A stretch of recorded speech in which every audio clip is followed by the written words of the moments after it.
I am. I think it was the two. I have to go back and rewatch it, but I think the two USA goals last night were both player.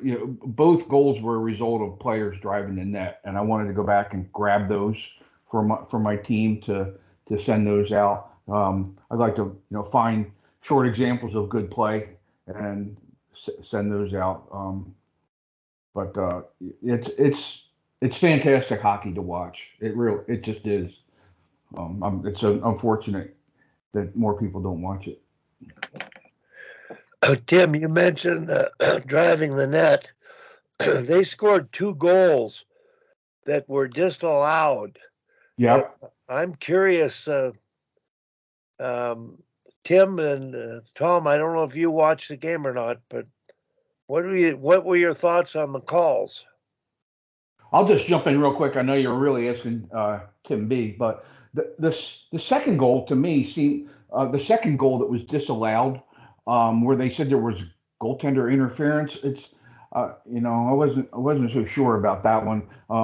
Dave Starman, who was the color commentator for the broadcast here in the States, what he said he would be looking at was, if the goalie was on the puck and the goalie got pushed in and the puck went in as a result of the goalie getting pushed in, that would be a goal that would be disallowed. But the overhead camera clearly showed that the puck, and the kids were digging at it, and the puck clearly went across the line on its own. So from the USA perspective, I think collectively we might have been a little surprised that that goal got overturned. But anyway, I know you were asking Tim and Tom, so I'll let them answer. Can I chime in here? I watched the game twice. And the first goal, Blake got pushed into the crease, and he's standing in the blue. And the rebound came out there, and Milic was putting his left leg. He would have stopped the puck, but it hit Blake's leg was in the way, so he couldn't get there. And they ruled, because in the IHF you can't be in the blue paint. If you get pushed in there, you got to get out of there. So NHL would have counted. The other one, the goalie's pad was right on top of the puck. His foot was right on top of the puck. The whistle should have gone. I don't know what the referees were doing. And they pushed, they just rammed his leg into the net and the puck came free. The first one, that was a real iffy one. And, I think if it happened 10 times, 5 times, it would have been ruled a goal. But the second one was definitely, he had it frozen. Yeah, I would agree with that completely. It's really hard when you don't know the exact wording of the rules, but Bob McKenzie talked about it after the game. Like when, you can be in the crease in international hockey if you're in possession of the puck, but the puck came out of the crease. So when the puck came out of the crease, even though he was still in possession of it, I think technically then you have to get out of the crease. That was but I would agree that one was a bit iffier and could have gone either way, especially because the Canadian D kind of nudged the guy into the goalie. So that was pretty iffy. And that was a huge callback. I mean, I think it would have made it 3-3 at the time. So it's a pretty major factor in the game. And I would agree with Tom that the second one was clearly no goal. Like, you cannot push the goalie into the net and score that way, unless you're University of North Dakota and you're playing University of Vermont, and then it's legal to do that, but not in. So anyway, I would agree. The first one was pretty iffy, and we were fortunate. The second one I thought was pretty clear. Yeah, and you guys both make a good point that the games are being played under international rules, not NHL or NCAA rules. So that does make a difference. Yeah, because I remember how confusing it was when Finland won the World Championship in women's hockey 3 years ago, but then they didn't win against the U.S. It was so confusing, the whole call around goalie interference or not goalie interference and what actually transpired. But, when you don't really know the wording of the rules, it's really pretty difficult to but I would trust Bob McKenzie. He's been at 35 different world champion, IHF World Juniors, so he was pretty on top of the rules. So, and that was his explanation on the first one. The puck came out of the crease, so the U.S. player technically had to get out of the crease, even though he was in possession of the puck. He had to get out of the crease because the puck was out of the crease, and he didn't. So. Anyway, Rick Puttick, oh my God, a blast from the past. Welcome. Hi, Rick. And Mike Benelli. Yeah, good to see you. Mike, Thanks, Tim. Wally, nice to be back. Welcome back, Rick. Rick, have you met everybody on this call? No, probably not, Wally, to be honest with you. It's been a while. Rick, I'm going to get you to introduce yourself. Rick is a veteran on this call, like ourselves. He's been coaching a long time, and he's coached, done a real good job at the U18 levels where he's had great success. And he's a really quality, ethical coach who has created a model that's followed by Hockey Canada on a code of conduct. And he's probably got the best behavioral coaching model that exists that he's able to put to use. So, Rick, I wonder if you just introduce yourself to everybody here, and I'll get them to take a minute to introduce themselves to you as well. Go ahead, Rick, and then we'll go through the group and just make a quick introduction to Rick so you know a bit of the background. They're all American friends, and we were talking about the USA game last night, which they could not view, which really startled me. But at any rate, go ahead, Rick. Well, thanks for the kind words, Wally. Fellas, just minor hockey coach, basically, from 5-year-olds to U18s. Been doing it for a better part of 40 years now. No longer coaching actively, but mentoring coaches. Got a lot of enjoyment out of it. Still looking for information. That's one of the reasons I'm on this call. I'm always trying to learn. That way, what you learn, you can pass on to others. So appreciate your time. Okay, Mike, would you introduce yourself, please? And then we'll go around the horn. Sure. Yeah. Hey, Rick, Mike Benelli. I'm here in New York in the U.S. I did get to watch the game for a little bit, and then I listened to it on the radio because we were on the ice last night. But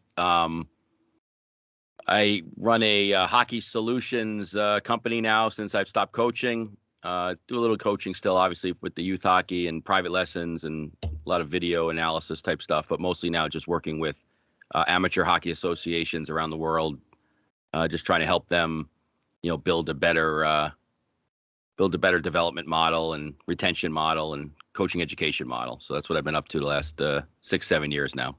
But great to hear you on the call. Peter.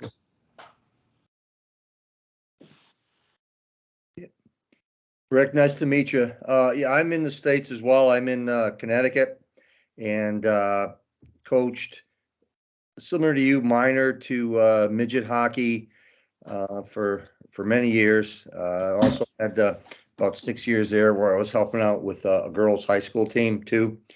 The last 25 years has been mainly prep school, a little bit of ACHA club hockey, and then most recently I started a NCAA program at Post University in Connecticut, and just retired after doing that for 7 years. And along the way, did some scouting for an NHL agent and scouted for the USHL for a little bit too. So a little bit of everything, I guess. Hal. Hi, good morning. Sort of like Peter, I'm a coach from college all the way down to Squirts, high school for 15 years. I'm in Minnesota. Also do some scouting for a team up in the BCHL. I've coached a number of the USA Hockey programs, pre-Olympic, when the Olympics were amateurs, national camps, regional camps, and coach education programs for USA Hockey for about 20 years. So, still actively coaching, but I think that's about getting to be pretty close to the end. So anyways, nice to meet you, Rick. Nice to meet you too. Rick, I will mention that Hal has written a number of articles, produced videos for Hockey USA, and every one of them is still useful today. But of course, like all of us, most of our thought and information is being reinvented or recreated in different ways. And Al Ramsey, welcome back, Al. And Al's a Canadian living in Massachusetts. So just make an introduction, Al, if you could, to Rick. And you might know Rick, I'm not sure. Yeah, I think I've been on the call with Rick before, Yeah, earlier, like maybe last year. So hey, Rick, Al Ramsey. I'm in Massachusetts now, originally from the East Coast of Canada, coaching mainly at the youth hockey level, 10 and under, 8 and under, learn to play, been sort of my development, that kind of thing. And I've done a little bit of coach developer work for USA Hockey in the past. Also run some skills programs in the area in the springtime. Al, did you have access to the Canada USA game last night? I did. How did you do that? So I use an app called Fubo, and I just kind of turn it on and off whenever there's something big going on. Like we don't have cable or anything, so we use the I used to get the NHL app, but I actually find this Fubo thing is better than the app, but because you can get the international stuff. But it was pretty good. It was pretty funny when they switched over from, at one point they switched over from like the American broadcast to the Canadian one, and there was a very different tone on the game. They talked about it pretty different, especially them 2 goals. It was quite a match. Yeah. Jordan, are you in your office? Yeah, There he is. I'm just running around a little bit, Wally. So I'm listening in, but trying to get a few things done here before students come back on Monday. Okay, and you're back at it this week with when's your next game with the girls? We practice tonight and then play on Saturday. Saturday's a big girls hockey day for Hockey Alberta at Max Bell. So there'll be girls hockey happening all day long in the Ken Bracco rink at Max Bell. Good. That's good to know. Okay. Well, I'm curious about last night's game, Al, and your take on it relative to, I mentioned earlier that I thought the USA deserved to win that game if it weren't for the goaltending. And I'm curious about, you would be partial like we would to the Canadian effort, but what was your take on the game? So I missed the first half of the game, Wally. I had practice last night, and when I caught it, Canada was pretty dominant. It was I turned it on when it was 4-2.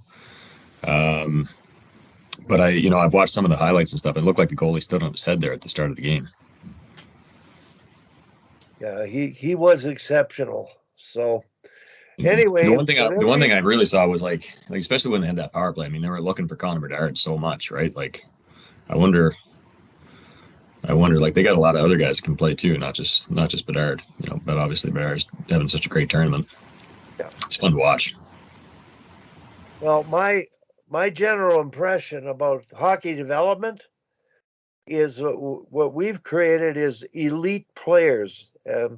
Everything is about the elite player with Hockey Canada, and going to junior and major junior and getting drafted. They're interested. Our national federation is more dedicated to the development of the program of excellence and the very best players. So what we've got is the best players in our country getting together And in my mind, they aren't the best team. They may be the best players, but they're not the best team. And I really thought, Tim, that their defensive zone play, uh, starting with the back check and sorting out people, it was woeful. They really look lost in the D zone. And you referred to the D being big and maybe immobile and not reacting. And I agree with you. They were all pretty big guys who couldn't break down and control the defensive gaps as well. And And number I just 3 was thought we ran around in our end much more than uh, any team that I would like to see play at that level. But they're all offensive oriented players. There's very little time spent on playing without the puck defensively. And to me, that's the biggest problem with our program is that we are getting into pure offensive hockey and high risk hockey, and it appears that that's the way the game's going. And the defensive side of things, in terms of our play, wasn't as good as it could have been. And I'm just not sure what to do anymore, whether to just give up on defense and let the offensive horses run. I don't know. As Tom just I think mentioned, like number 3 Zellweger for Canada was pretty exceptional defenseman offensively and I thought defensively too. And it wasn't that the Canadian D weren't mobile; they were all big and pretty mobile. But the U.S. I think were a lot more skilled on the blue line, and I think it was quite notably different.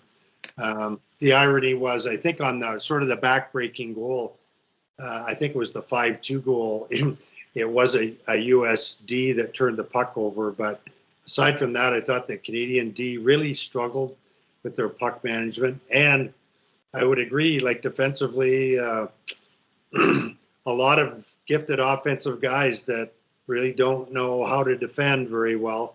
And I include Bedard in that. Shane Wright, for me, was really disappointing. Like, he just seems to have no innate defensive hockey sense at all. I think, wow, watching him last night, did Montreal ever make a tremendous choice when they passed on him in the draft last year and took the big Slovak guy? Because not only was he disappointing defensively to me, he really didn't get a whole lot done offensively either. But he is a good player. I mean, he's got a lot of skills, a lot to offer. But I thought he was, for a guy that was supposed to be the captain and the leader and everything else, he was kind of disappointing for me. My view of the whole deal about defensively is I don't think either team boxed out very good or take the sticks. Canada scored 2 goals on face-off plays. The guy going down the side and firing it across. And like the U.S.'s first goal, the defenseman staring at the puck carrier, the guy's coming down the side there. He never even knew he was there. He should have been turning, boxing him out, taking his stick. And the U.S. was the same, both teams were, I don't think, picked up guys very well in the zone. I really like the way the U.S., they come down and they set up a 2-on-1 on the widest guy all the time. And on the rush, they're way more dangerous because Canada came down in straight lines most of the time. And, they do a lot of crossing and dropping, and they got to the middle of the ice a lot better. So I thought on the rush, the Americans were way better. And, and I think along, the tough part of the game on the boards and all that, Canada was better on that one. But I think both teams could have used a lot of, but that, is it Zellweger or something? Yeah. Yeah, he checked, who's the captain of the U.S., the big defenseman? Hughes? Yeah. Hughes started to try to do it on his own there. And he was skating all over the place, and Zellweger skated with him one shift, I bet you he stayed with him for like 10 seconds. You know, the tight turns and everything like that, and he couldn't lose him because the kid isn't near as big, but he's, to me, I thought he was Canada's best D Oh, yeah. all around. Yeah, and TSN, they did have the rush chances as 12-5 for the US in the game. They put on a really interesting thing that I put on my hockey coaching site. It's Bedard. His dad has a little video of him growing up. And I guess just like McDavid in his driveway practicing all the time, or Crosby shooting at the dryer, and guys that pass everybody gets about the same amount of practice, goes to the same amount of camps and all this. But the guys that go above everybody else, it's on their own. And Bedard, he practiced in his house all the time. When they went to Hawaii, he took his rollerblades with him and a stick. He just practiced all the time. And Matthews did the same thing with roller hockey, right, in Arizona there. So the big difference isn't so much the coaching, it's the fire in the belly. Because I guess they couldn't get